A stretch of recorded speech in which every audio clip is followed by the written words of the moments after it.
gutanga harimo ibanga. Kenshi abantu batanga kwera iki bataronka ibanga, batamenya ibanga. Iyo hagaze gutanga ukaganya, banza ugihagarike. Banza uhagarike, ukurata umwanya wawe. Ntuze uganya gutanga, kuko utanezerewe si Imana uri kuraha.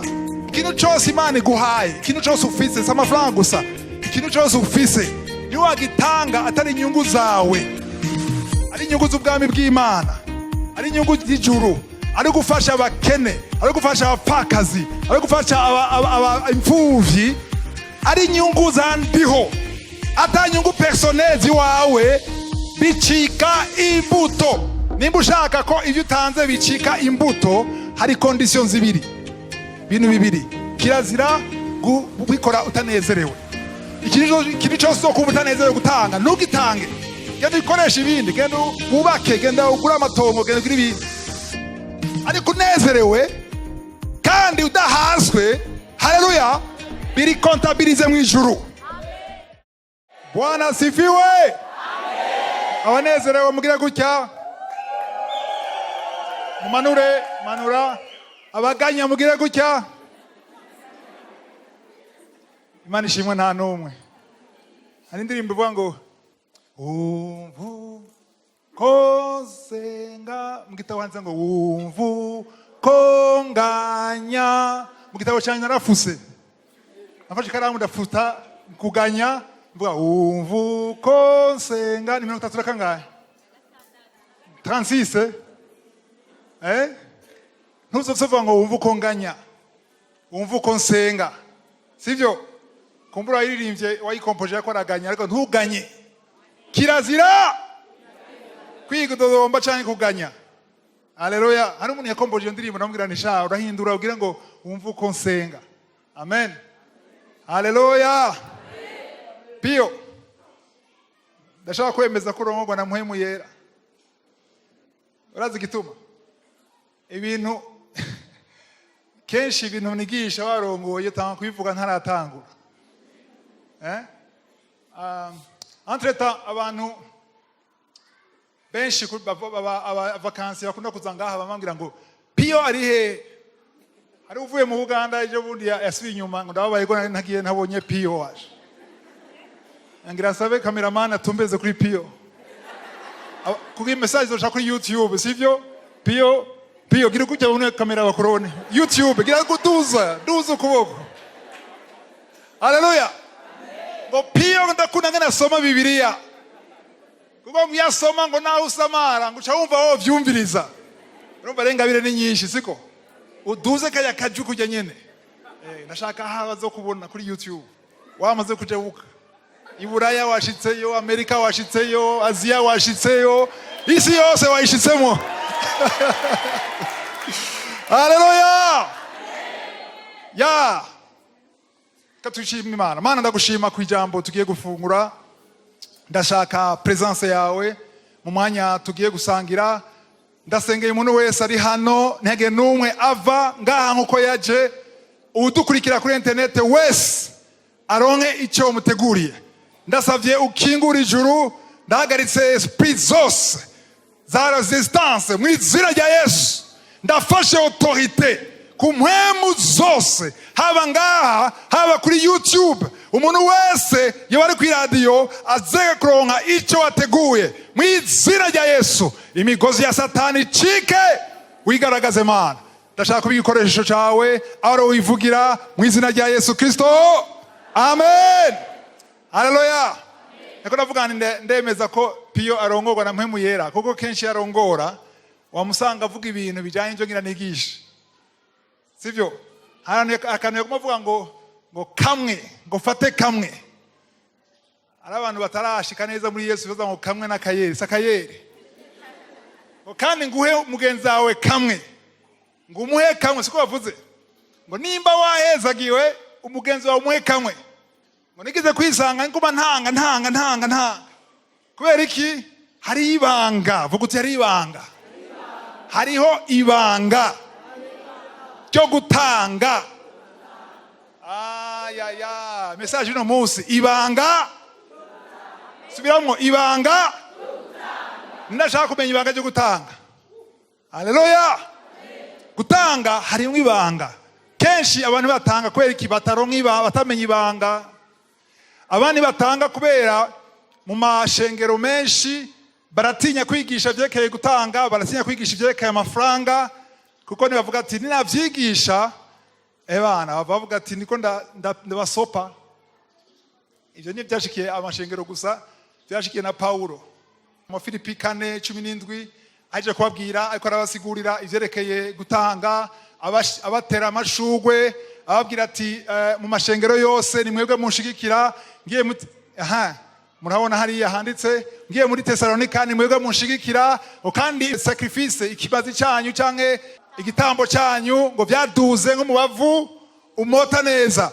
Ariko mu 17 tuvuga ngo suko dondera ingabire, suko dondera ko mu mpezagira jewe Paulo, ariko ndondera iki? Ndondera iki? Imbuto zigwiririkanya amaronko yanyu. Haleluya. Haleluya. Iyi mbuto ngaha banditse ni Kinyarwanda. Nimba uri Umurundi ukurikira ino nyigisho, hajya hari imbuto ni vyamwa. Haleluya. Arondera de fruits. Arondera ivyamwa biva kuri mwebwe, hari imbuto akaba ni vyamwa. Siko. Rero Paulo akora ati igituma nabibigisha si kugira ngo mugebe mushe mu Paulo, ahubwo nshaka ngo c'est pour votre compte mu Gifaransa. Amen. Ni kuri konte yanyu, ni inyungu zanyu mukwiye kubimenya. Muri Hosea 4:6 ngo abantu banje bishwe n'iki? Abantu banje bishwe n'iki? Abantu bande b'Imana. Sabantu bandi, sabapagani, sabasenga ibigirwamana, abantu b'Imana benshi barishwe no kutamenya. Kandi gituma batamenya niko batigishijwe, sivyo? Ni vyiza rero ko umuntu yiga akamenya icyo ijambo ry'Imana rivuga. Harabaye inyigisho nyinshi kuvyerekeye gutanga, sivyo? Amashengero menshi cyangwa inyigisho nyinshi maze kumva ni inyigisho ziterabwoba, sivyo?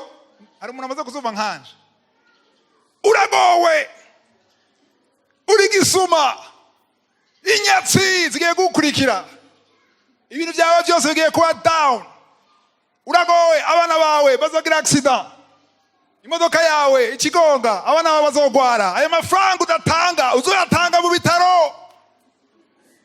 iterabwoba.com. Sivyo? Ni vyiza ko abantu biga bakamenya bakaronka guhishurirwa. Haleluya. Icyo ukeneye kwiga rero ni ibanga ryo gutanga. Haleluya. Kuko ibanga ryo gutanga icyo bino kwita principe. Principe ni iki? Principe ni ingingo ngenderwako.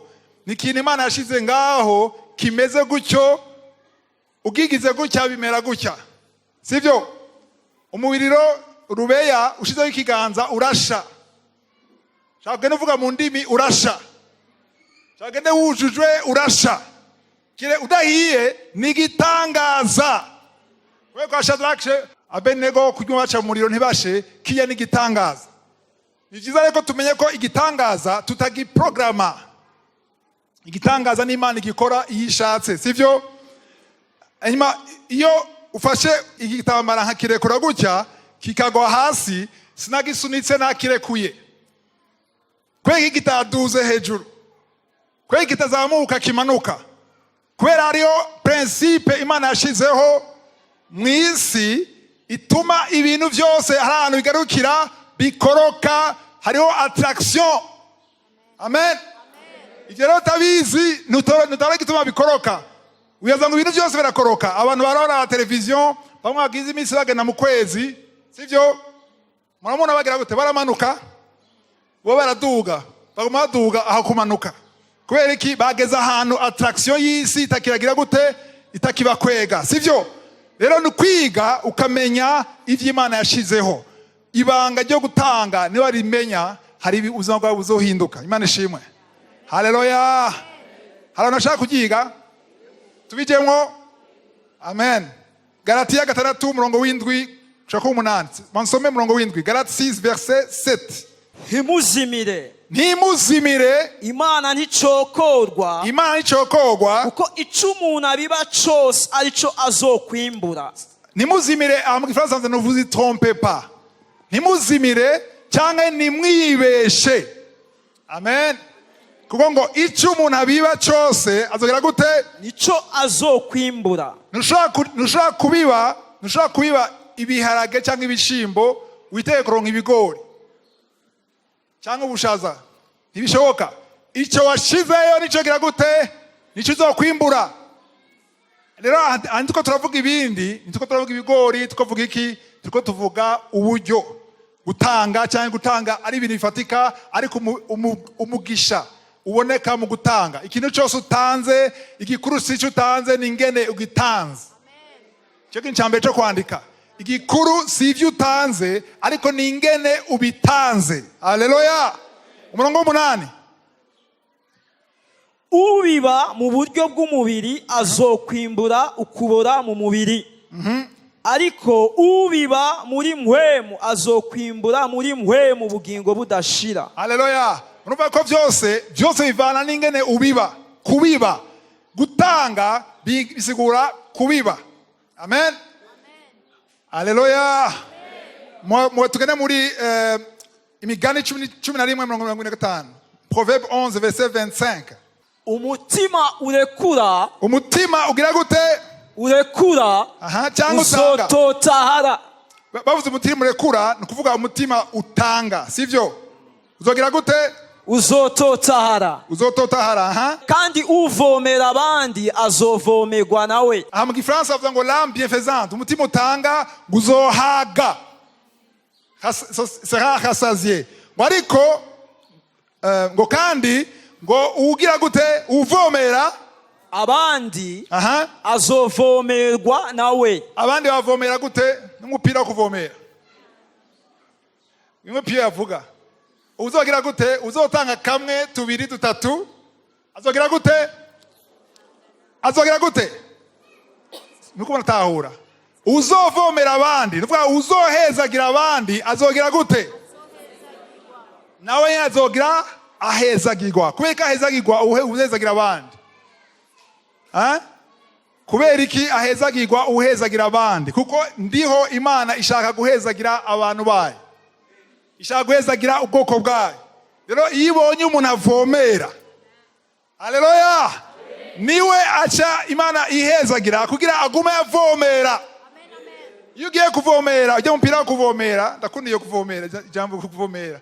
Amaze ko n'abantu bakora vomera muri jardin, igituma agira gutya amazi azana, kubera muri robine hari amazi.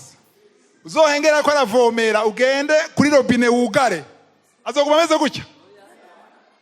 Ashaka ifoze bamufotore. Ata amazi ahari acagira gute? Acareka akagenda hehe kuraba igituma amazi atari ko araza. Haleluya. Hari abavyumvise. Haleluya. Hari abavomera babipa. Haleluya. Haleluya. Robine iguma yuguruye ku muntu afise kamere yo kuvomera, ubuzima bwo kuvomera, aguma avomera, niwe bugurura. Haleluya. Iyo uvomera nabi cyangwa uvomera hatariho, nyene gutanga amazi arugara ko ni consommation ya bure. Avuga ati umuntu akora nyonora amazi yo muri ejirezo. Mugwana ni electrogas. Amazi yanje akora yonona, rero ko aravomera neza, mbona hazovamwo imbuto, hazamwo biniza, reka mandanya ahubwo nongereze volume. Haleluya. Imana yashaka kuvomera umwe ngaha kugira avomera abantu 10 ngaha. Kandi akavuga ati namwongera asuzavomera abandi 5. Uko namwongera aguma yongera. Haleluya. Ariko ndaza kwereka yuko urashobora kuvomera ibintu bitavomera, ukavomera ahandi hantu hatariho. Ivyo tugiye twiga no muzi ko ukwiye kumenya ibanga. Haleluya. Abantu bose muramusonzesha iminsi indwi muje imbere y'Imana, Mana mfasha, mvomera. Ugiye gusaba Imana ikuvomere, nawe utavomera.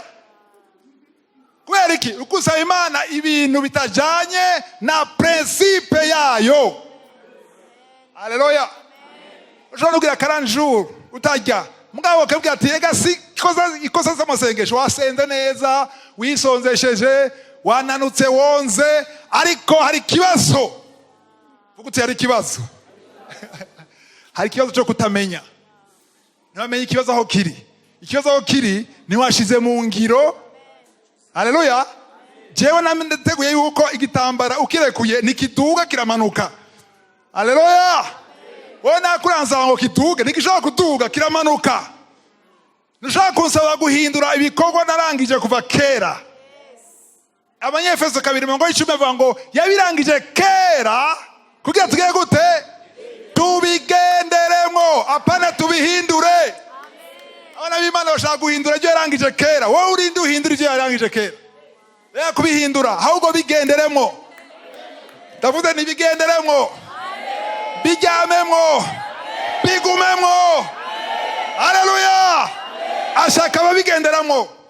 Cyo gituma aravuga ati uvomera niwe vomerwa. Uvomerwa si wavomerwa havomerwa uvomera. Avyumvise. Uvomerwa amvomerwa nawe nyene bavomera. Ariko ushaka kuvomerwa nandiho. Haleluya. Akwiye kuvomera kugira avomerwe nandiho. Hari abantu banezerwa no kuvomerwa n'abandi gusa badashaka kuvomerwa nandiho. Ariko iyo akivomera abandi no kuvuga yuko wabaye mu partenaire wa ndiho. Ukorana nandiho. Ndiho yaronsa hacha kugira avomere ubwoko bwiwe. Kugira avomere abapfakazi. Kugira avomere imfuvyi, avomere abakene. Ariko ararondera abatazira n'ibyo twatuvyigisha sivyo? Karondera abatazira mu muhemu n'ubukuri ariko ararondera n'abavomera. Uko hari ibibazo byinshi hari amadosiye menshi mu ijuru. Mana dutabare tuve muri ibi bintu. Ndiko ndarondera abavomezi. Abahozeur bagabanutse. Mbega ushaka kuba ahozeur. Haleluya. Niteka kuba umuhozeur.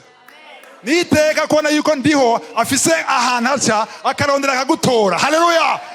Turaza kubona ibintu bikomeye tunyarutse. Abikorera bakabiri igice c'9 murongo wa 6. 2 Corinthiens 9 verset 6. Piyo bagutanze hariya cyo usoma hariya. Ariko icyo mvuga ngiki. Icyo mvuga ni iki? Gubibanye azokwimbura bike. Ubiba imbuto nke azokwimbura nke. Ubiba nyinshi azokwimbura byinshi. Uzobiba nyinshi azokwimbura nyinshi. Bose barimbura sivyo? Imana iri juste. Bose barimbura ariko ugira nyinshi nugira nkeya ntibagira umusaruro cyangwa umwimbo umwe ungana. Shaka gutanga umuco gatoya. Murabyumva? Iyo bavuze ngo nyinshi si quantité. Sivyo? Bavuze ngo nyinshi si quantité. Ivyo utanze ni quantité bijanye. Quantité ni kiki? Ubwinshi cyangwa ubunini bijanye n'ivyo ufise wewe. Amen. Muravyuka muri Luka 21. Muravyuka? Wa mukutamakazi yatanze bike cyane gusumba abatunzi cyangwa abakire. Yesu avuga ngo yatanze byinshi gusumba bari abatunzi cyangwa abakire. Kubera iki? Kubera biyatanze nubwo ari bike byari butunga uwe umunsi umwe kugira abeho nibyo yarasigaranye kugira ashoye kubaho.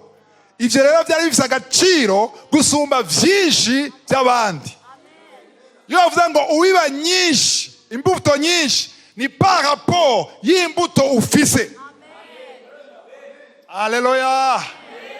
Umuntu afise imbuto 100, umuntu afise amafaranga 50,000, n'ufise amafaranga miliyoni 50, bavuze ngo zinshi nyinshi ntibingana kuri bo. Amen. Mushaka gutanga quantité imwe ariko kuri urya ni kanu gato ariko kuri urya wundi ni byinshi sivyo? Nashaka gutanga umuco ngaha gatoya kuko aravuga ngo tanga nyinshi kacawe ko muzifise nyinshi. Ni nyinshi par rapport yiwawe. Amen. Umurongo w'indwi. Umuntu wese atange nk'uko agabiye mu mutima wiwe atababaye canke atagoberewe. Agabiye canke arongowe mu mutima wiwe agize gute? Atababaye kimwe atababaye canke atagoberewe. Atagoberewe. Kugoberwa no kuvuga iki? Gusunika umuntu, guhata. Imana muhezagire. Guhata umuntu gukora ikintu wewe muri we atashaka gukora. ndashaka guhata kuza kuri eglise, ndashaka guhata kuja hariya, ndashaka guhata gukora ibintu ukabikora utavyiyumvamwo kubera baguhase. Gutanga wahaswe canke utanezerewe, heza umurongo piwa. Kuko Imana ikunda utanga anezerewe. Imana ikunda utanga anezerewe adahaswe. Mana majambo, utanze wahaswe cyangwa utanezerewe, Imana siyuhaye. Imana siyuhaye, nturi umuwahoze, nturi umuvomyi, wahaye nde? Umwana w'umuntu. Wavyumva? Nimba ushaka ko ibyo utanze bicika imbuto, hari conditions zibiri. Bintu bibiri. Kirazira kubikora utanezerewe. Ikintu cyose cyo kuba utanezerewe gutanga, ntugitange. Genda ukoresha ibindi, genda wubake, genda ugura amatongo, genda ugura ibindi. Ariko unezerewe kandi udahaswe, haleluya, biri kontabilize mu ijuru. Haleluya. Nuta umwanya wawe ugakora ibintu kwera abana b'abantu. Amen. Ari amadini cyangwa amashengero utegerezwa kubikora, utabikoze igitsure. Yesu iri hehe? Rotari y'amezi 3 kugira gira amahoro, kugira ntugire ibibazo. Ari ugize kumbira ngo je ngiye gutanga kugira abana banje bazobahezagire, kugira ninabura amadamu bazomuhambe. Umva nta munezero urimo. Iyo agaze gutanga ukaganya, banzo gihagarike. Banzo uhagarike, rukura tumwanya wawe. Nuze uganya gutanga kuko utanezerewe, si Imana uri kuraha. Baguhata, si Imana uri kuraha. Ushaka wabimenya, si Imana uri kuraha, tuza kwibona. Haleluya. Wow, ko muceceka. Ari batanezerewe, atanga batanezerewe nga. Haleluya. Imana y'imijambo riraryoha. Amen. Andi. Umurongo 8 yawusomye. Umurongo 8 verse 8. Kandi Imana ishobora kubasaza kubuntu bwose. Imana igira gute? Ishobora. Imana ishobora, simba gute? Kandi Imana ishobora kubasaza kubuntu bwose, kugira ngo murushirize gukora ivyiza byose. Ubuntu bwose umiriza ngo murongo 9. Murongo 9. 8. Que Dieu peut vous combler. Amen. Ndakunda ngana avuga ngo Imana irashobora kugira gute? Vous combler toutes sortes de grâces. Ubuntu bw'ubwoko bwose. Bandanya. Kugira ngo murushirize gukora ivyiza byose. Mana majambo murushirize kuvomera. Mufise ibibahagije muri vyose. Ubwa mbere mufise ibibahagije muri vyose. Umvise? Imana yabahezagira, irabashoboza. Ubwa mbere na mbere mugire ibibahaza. Les besoins, loyer, gufungura, minerval, sivyo? Ariko nigarukiriza ngaho. Siyo misiyo guhezagira gusa. Heza piyo. Mufise ibibahagije muri vyose. Muri vyose. Nkuko handitswe ngo yatanze isabagire yahaye abakene. Ukugoroka kwiwe kwa maho ibihe bidashira. Murongo 8 wajeje wasimvye ikintu. Subiramo turabe. Kandi Imana ishobora kubasaza kubuntu bose, kugira ngo murushize gukora ivyiza byose, mufise ibibahagije muri vyose. Okay, afite mu Kirundi byatanguye imbere, mu Gifaransa n'ubwa nyuma. Ubwa mbere mu Fransa murongo 8 batangura ngo kugira ibikenewe byose, vos besoins. Hanyuma ikindi mu Kirundi bagitanguye ko mufise ivyiki. Kandi Imana ishobora kubasaza kugira ngo murushirize gukora ivyiza byose. Les bonnes œuvres ko vyenga, sivyo? Mu Gifaransa bavuze wanzironke ibikenewe byawe. Les besoins zo kubaho, hanyuma hamwe n'ivyo ukore ivyiza byose, ibikogwa abaze les œuvres. Ukore ibikogwa byo kuvomera. Yo vuze kuvomera, shavuga ngo ikintu ushobora gukorera uwundi atari inyungu zawe. Nta muntu yivomera. Nta muntu yivomera. Uvomera vomera abandi. Nimba wivomera ndazakwereka yuko ahandi hantu iruhande urimo. Amen.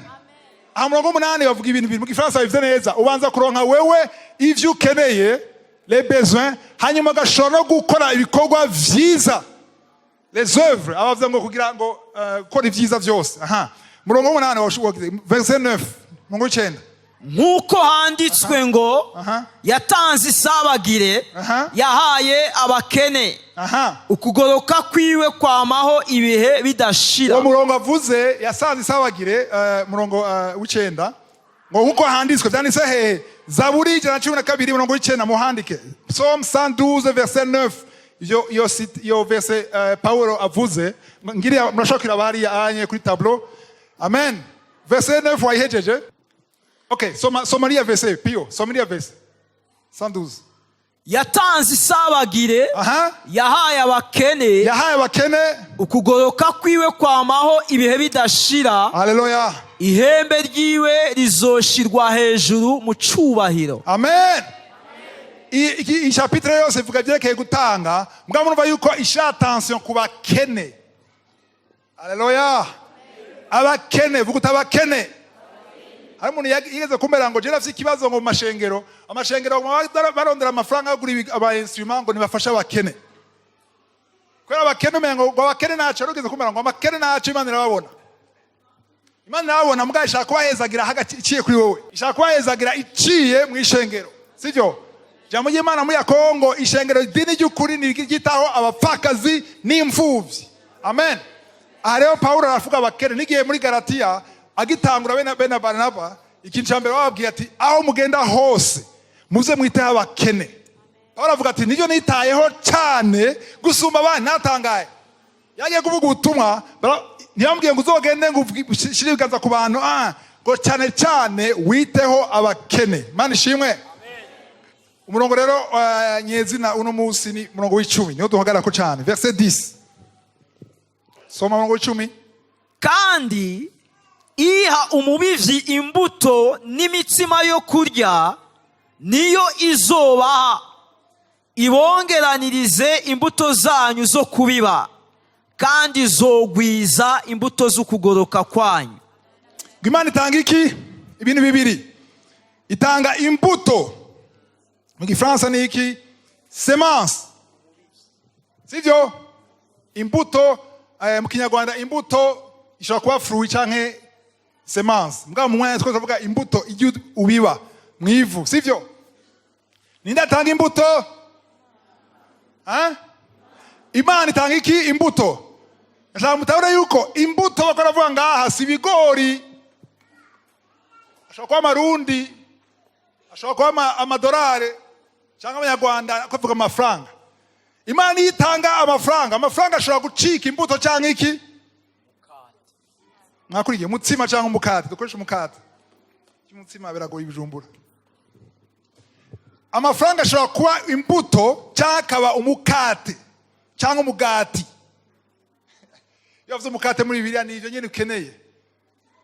Sujya mukate gusa wo kwa Simbare. Bavuze umukate ni ikintu ukeneye kubaho. Déplacement, loyer, wo n'umukate. Minervari y'abana n'umukate. Ibyo wambara n'umukate, sivyo? Cyo tuma muri data wa twese uduwe ibyo kurya cyangwa umukate uno munsi, le pain quotidien. Amen. Rero iyo Imana guhaye uburyo, ubwo buryo bushobora kuba haca kubamo imbuto cyangwa kabamo umukate, sivyo? Ndaza kwereka ibyo tugira twiga birakomeye, ndasaba by'ukuri impemu yadufashe kubitahura, sivyo? Ngenda bereke yuko imbuto uko iremwe uko ikoze bijyanye na principe y'Imana, imbuto iragwira. Hariho multiplication, tuzo kubibona. Sivyo? Utegerage mu cyangwa igishimbo rubuto mu ivu ntiruzogaruka ari rumwe.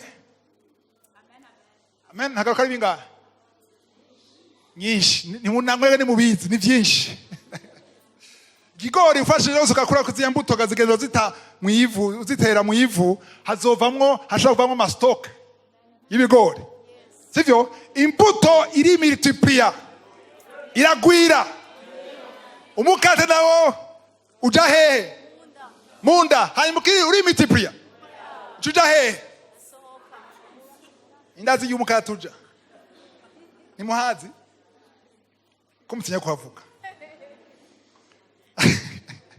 ari umuntu yahavuze adatinya kuhavuga. Ndamubwira umuntu yahavuze. Mwami wacu Yesu. Yatubwiye umukate uja. Iyo uriye bija he? Matayo 15:17. Dusome iyo umukate uja. Soma. Pio bagutanze soma hariya. Matthieu 15:17.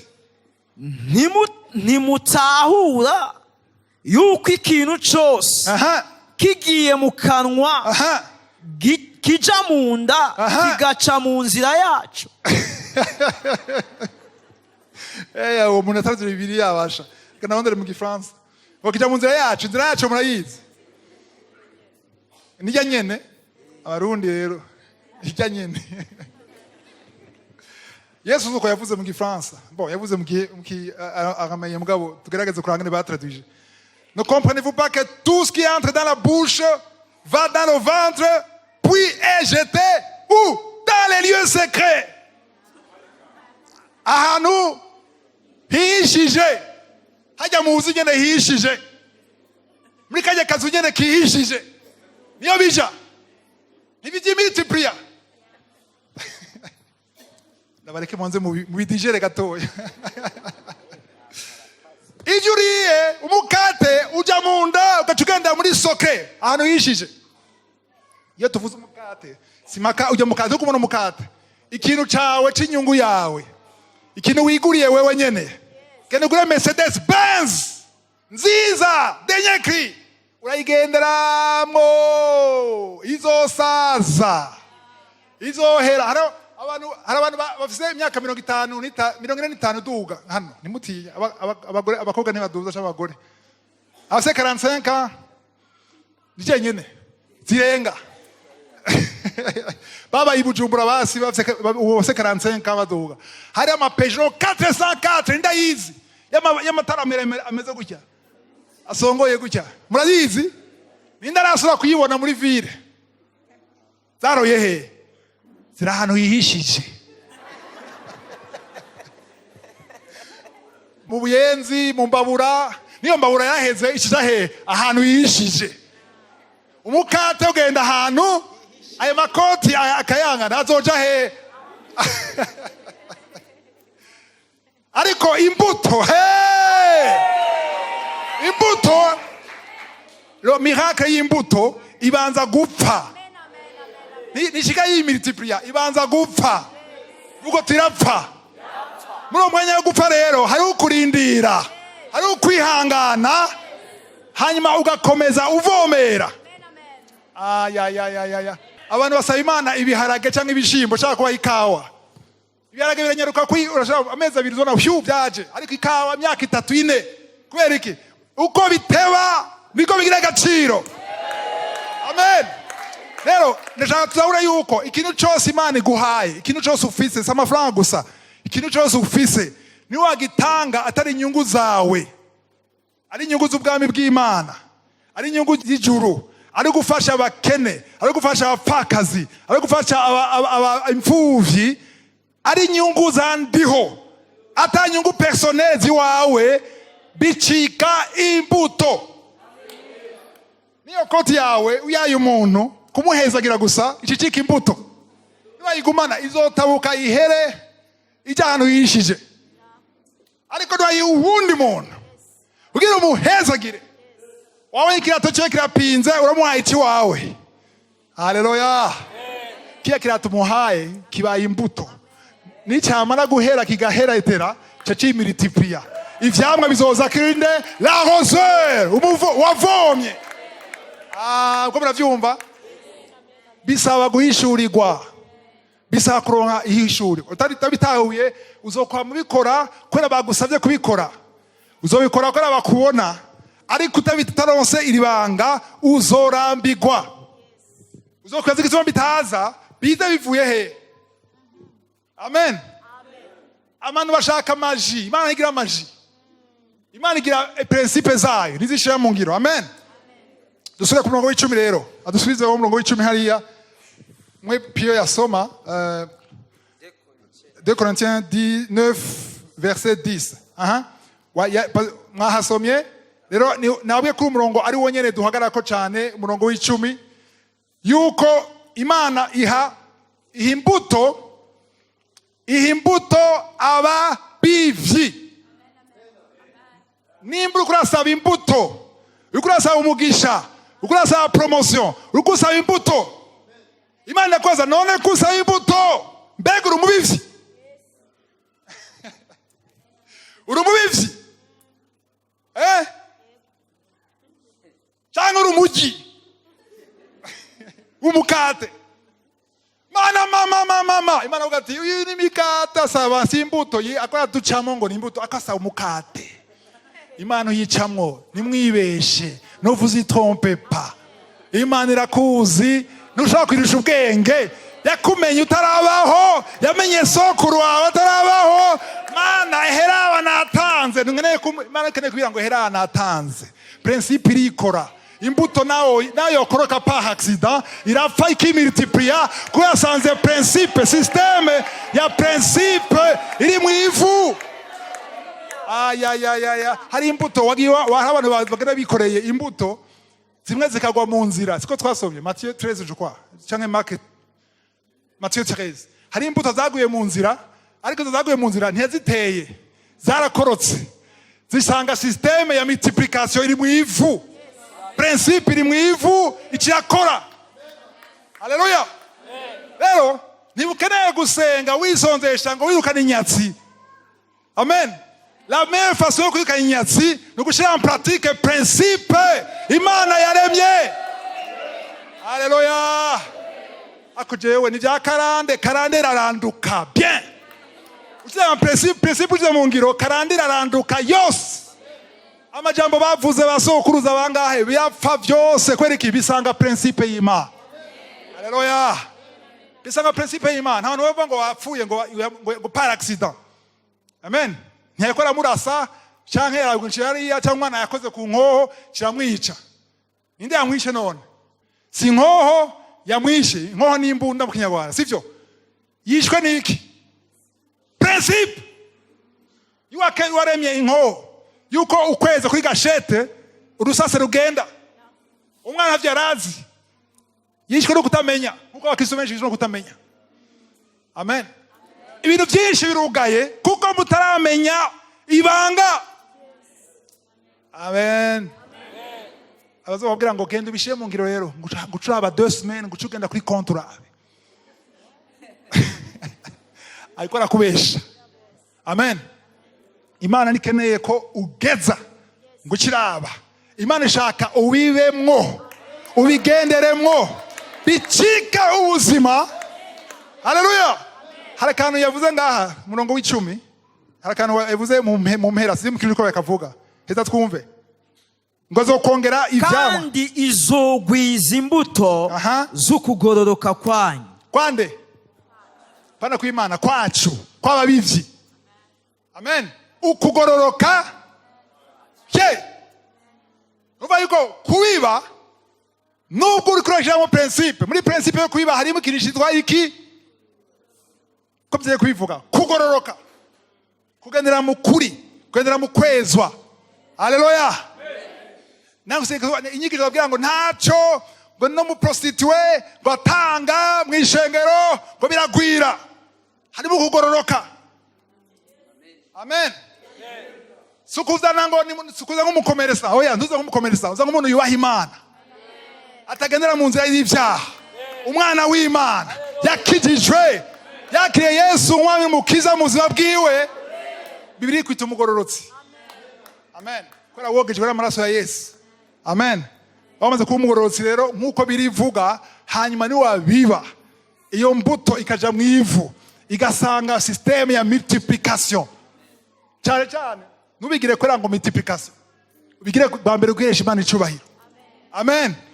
Ube muri ivyo Imana iri juste, Imana yagororotse. Amen. Iyo ukoze ibintu ko yabigusavye, ivyo yavuze irabikora. Haleluya. Murongo wa kangahe? Twese ku murongo w'icumi. Amen. Ndashaka tutahure yuko imbuto yo kubiba, yo kugwiza, iyo ikintu cyose ugishize mu kicitse imbuto, iyo mbuto irapfa kwanza, sivyo? Ikagwiza. Mwema majambo hari ahantu uba ushize.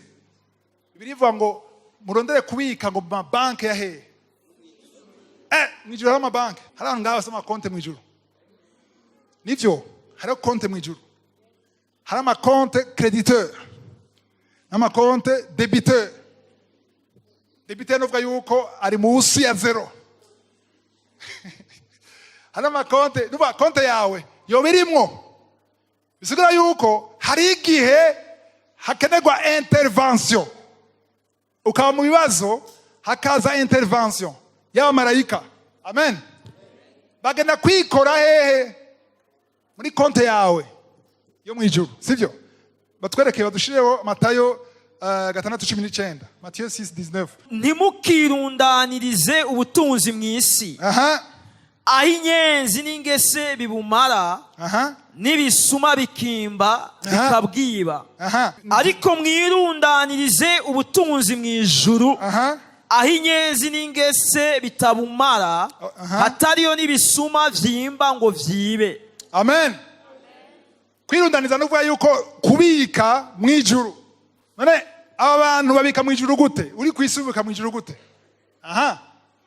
kubika mu ijuru ni gufata umugisha ufise ugakuramwo umukate ko umukate urakenewe sivyo umukate sivyo ngo nukenewe ariko umenye ko ari umukate hakaba n'imbuto ikintu cyose ubivye mu mugisha Imana yaguhaye uba ubitse mu ijuru kandi ntuzivuga ngo uzobironkera impera ndoshika mu ijuru gusa ariko no ngaha kwisi ndavuze no ngaha kwisi uko Mariko 10:29-30 Marc 10:29-30 berekana yuko si mu ijuru gusa ni même dans ce siècle no kuri iyi si amen haleluya rero majambo make imbere ko tubandanya nashaka wumve yuko ikintu cyose utanze haba ari gufasha mwene data haba ari gufasha imfuvi haba ari gufasha abapfakazi haba ari gushigikira umurimo w'Imana amen barakora bavuga ngo tushigikire ngo twubake ishengero iyo tugize utanze mu kubaka ishengero mu gushigikira ivuga butumwa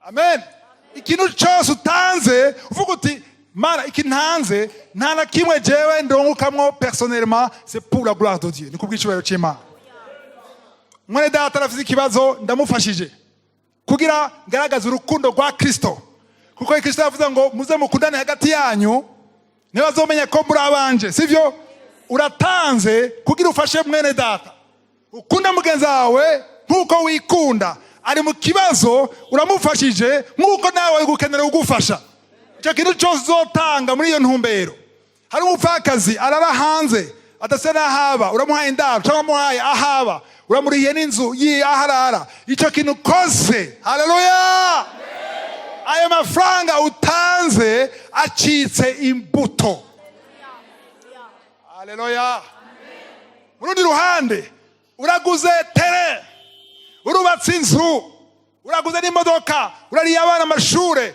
uragize salon nziza ayo mafaranga utanze acitse umukate uzoherera hehe hahandi nyene amafaranga utanze nk'umukate urayatanze nyene azogufasha kubaho x temps ariko biraheze ariko imbuto singa kwisi gusa ibihe bidashira amen icyo utanze Yesu aravuga ngo abazotanga ikirahuri cy'amazi gusa ikirahuri cy'amazi amen no mwijuru bazosanga ayo mpera y'icyo kirahuri cy'amazi kuko icyo kirahuri cy'amazi yakinyoye kijya mu nda hakuja ahandi cyagiye hariya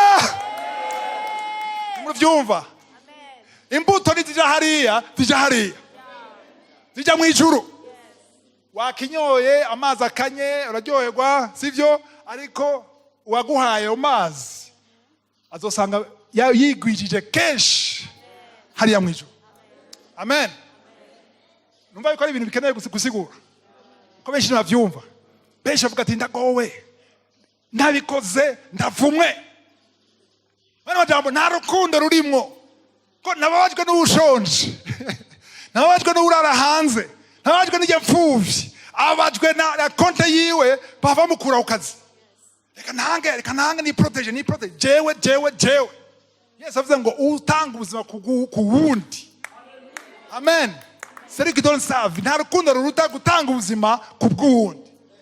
Amen. Ariko benshi bavuga ati yavuze ngo umukunde nk'uko wikunda. Nivyo ni wikunde. None uzokwikunda gushika rya ikunde niwaza kwikunda nawe umukunde. Umuhe kamwe. Ntunywe kamwe wenyene n'uwundi umuhe kamwe. Usangire nawe sivyo? Sangira n'abandi. Niba ari ikintu cya mbere Imana ikunda yaba nayo Imana yako arafashanya bariko barasangira. Intumwa zaraza hamwe zikicara bose ngo nta mukene yarimwo. Bishobora gute? Nta mukene yarimwo. Harimwo abakene ariko abakire cyangwa abatunzi bafashije abakene ngo kuko mu byakoze n'intumwa ngo ufite byinshi yahutse bike. Aho kutwicaye ngaha turashobora kugira ku buryo nta mukene yoba muri ishengero. Birashoboka. Niba byarashobotse kuri bajya birashoboka uno munsi. Ariko uno munsi bana yatevye guheza culture guhera tukatutahe. Kaje kora ya kontra hariya. Ayo kontra ye munda. Mugabanye munda murashirayo ego mushireyo ariko mugabanye bimwe bije munda hagere bija hehe mwijuru. None tuko tuja mwijuru. Sivyo? None kwa iki musha mwemvisa ku isi gusa mutembeza mwijuru. Tuko twe mwijuru. Ikiza cyo kubiba mu Mana nuko uretse kozo bisanga mwijuru na hano biragutabara uri ku isi. Haleluya. Kwera iki? Kwera arroseur, umuvomyi niwe bongera nyinshi wiraguma tanga. Amen. Ha twatamwe ndabereka mu Filipi 4 Paulo yabwiye ngo nagiye muri Tesalonika mwishengo rya Tesalonika araza nk'umukozi w'Imana yoza ngaha avuye Kampala aje kuzisha seminaire mu ishengero indwi yose atwigisha amajambo akomeye aduhindura. Yumvire yarisha indege yiwe ihoteli siwe yarishe abakenya ishengero rindi ryo muri Kenya rindi rimuzi yavuga ati umukozi w'Imana tuzogushikira bamuri itike y'indege abo muri Kenya aje ibujumbura aramaze ihoteli barayirisha muri Kenya akavuga aba Filipi araguma yigisha arahezagirwa kandi ishengero ryo muri Tesalonika ngo aragize collect y'amafaranga bamuhaye ki 0 franc ngo nta kiba bamuhaye yarindira Western Union ivuye muri Filipi akavuga ati ibyo mwatanze n'umubavu parfum de bonne odeur yatuze imbere y'Imana irabinezererewe. Haleluya. Barahishuriwe. Uva yuko aba anglophone babitahuye cyane mu bihugu bya anglophone mu Buganda muri Amerika nayibonye umukozi w'Imana aje ari wamutumiye bamufata en charge. Ishengera wagati turafite umukozi w'Imana aje kuduhezagira tumufate en charge.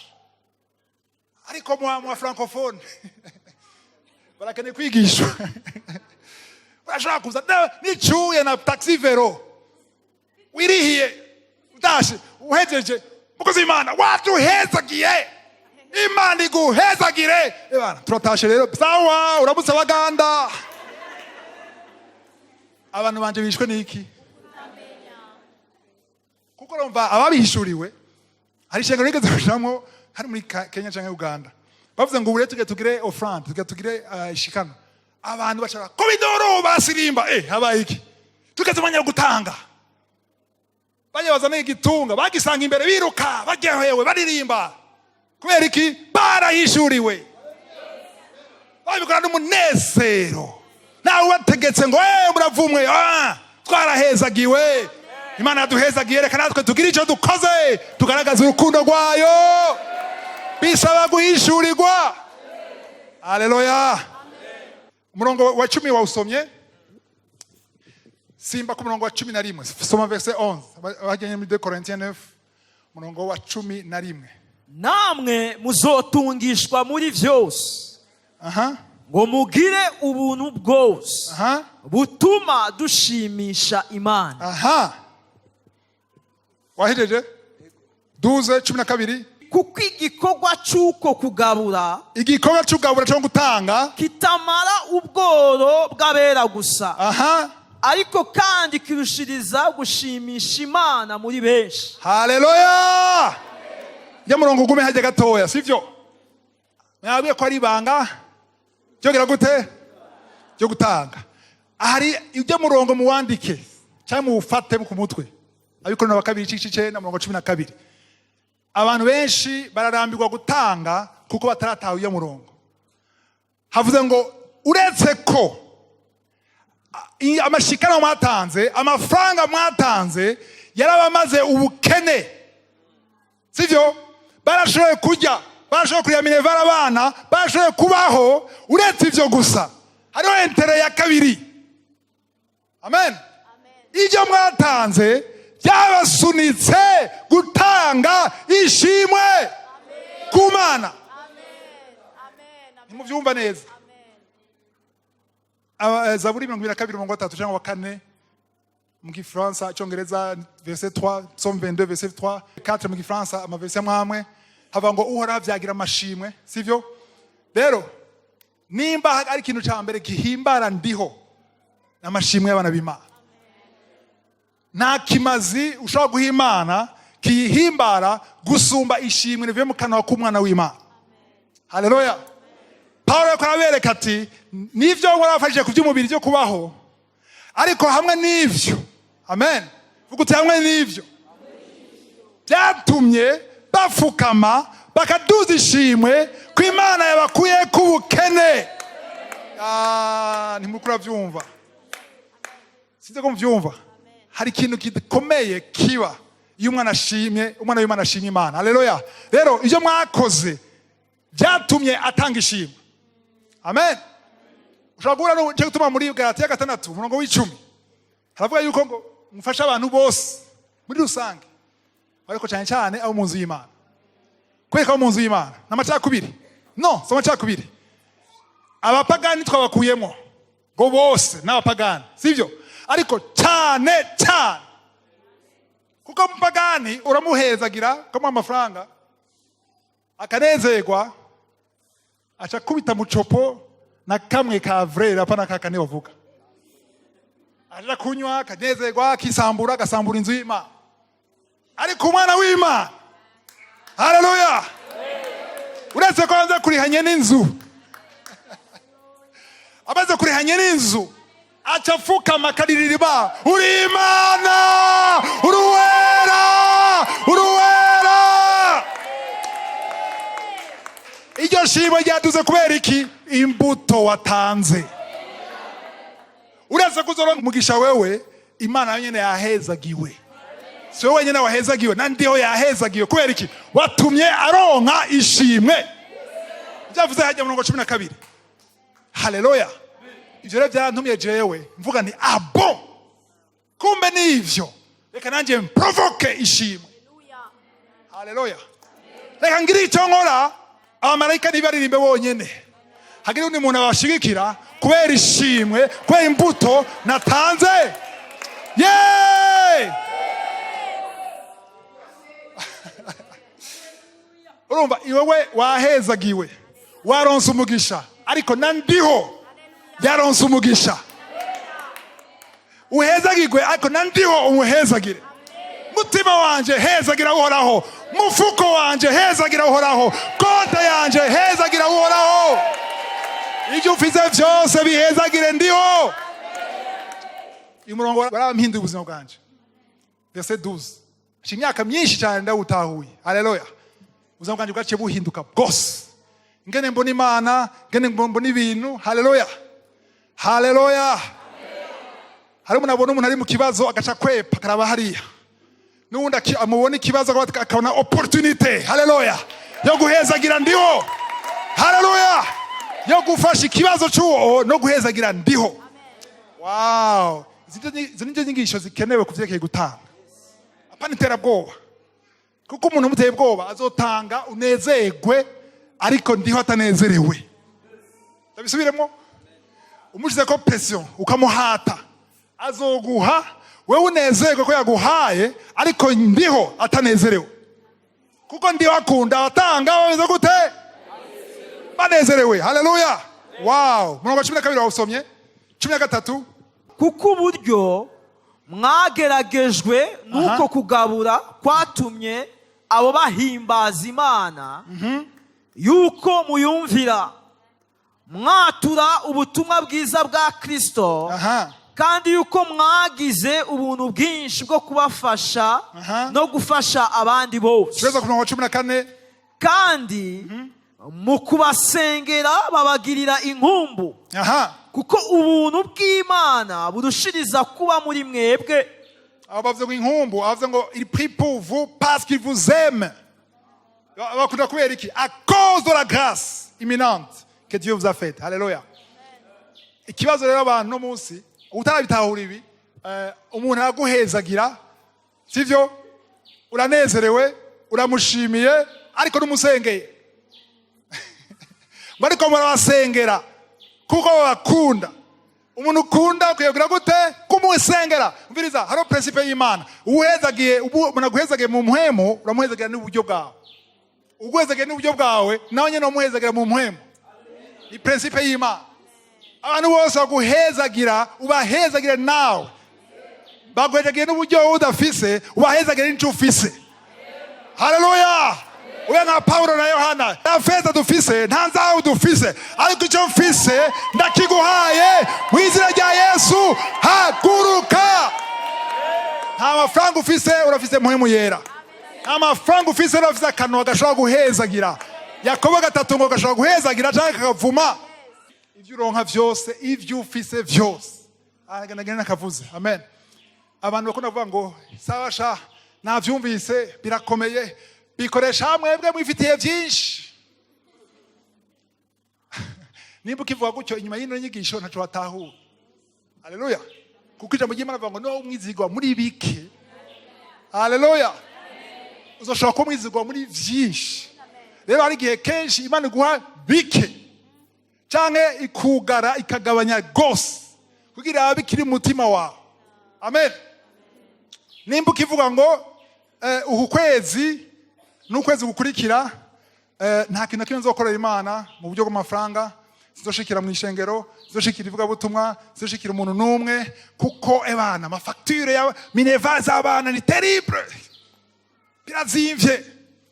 Loyer ndafise arrière y'amezi 2, nta na kimwe nshoboye, reka maze ni concentre ng'imikate myinshi nturi mibe, nturayishurirwa. Haleluya. Haleluya. Hari umunyanyandikiye wundi mu West African, mu francophone. Angira ngo numva shaka gutangira Imana, agira ibibazo byanje bihere, bariko ngira mfata ideni nga ntangira Imana. Ndabwira nti iryo deni nturifate. Kuko Imana yitangira mu madeni, Imana yitangira mu byo ufise. Ivyo ufise, Imana ishaka kuka nta mafaranga ibuze. Mbega Imana yabuze amafaranga?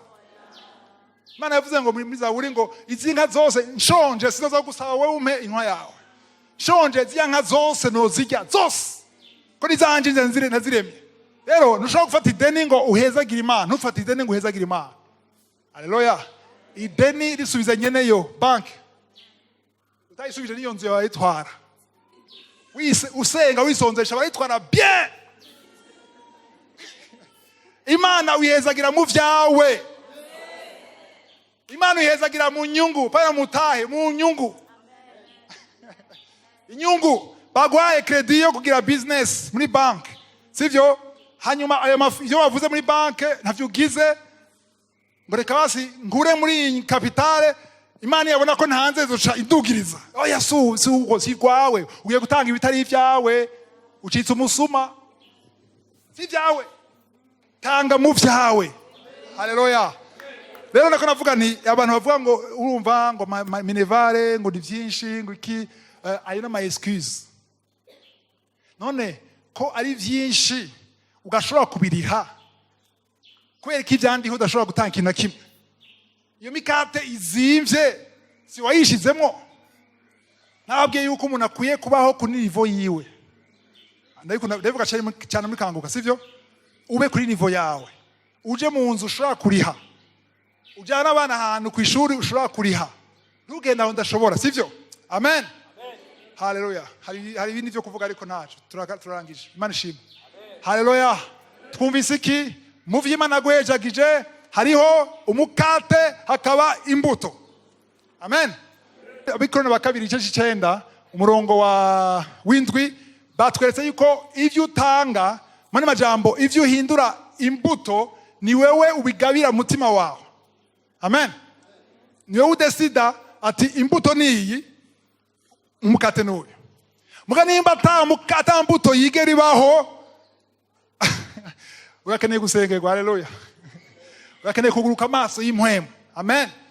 Kuko nko Paulo yavuze ibi ni kuri konte yanyu, ni ku nyungu zanyu. Imana ishimwe. Kuko ivyo ukora vyose umenye ko ndiho afise abantu ashaka guhezagira beciye muri wewe. Amen. Nimba ushaka guhezagira umuntu umwe gusa kuri ino si Imana yaremye bikore, kandi Imana izovyakira nk'impuvu umota neza, kandi iyo mbuto izoba multiplier. Ariko ivyo uzatanga mu mikate gusa, ibintu vy'iwawe nyungu yawe zo kubaho umenye ko si cyaha kandi si bibi, ariko umenye ko biheze si imbuto.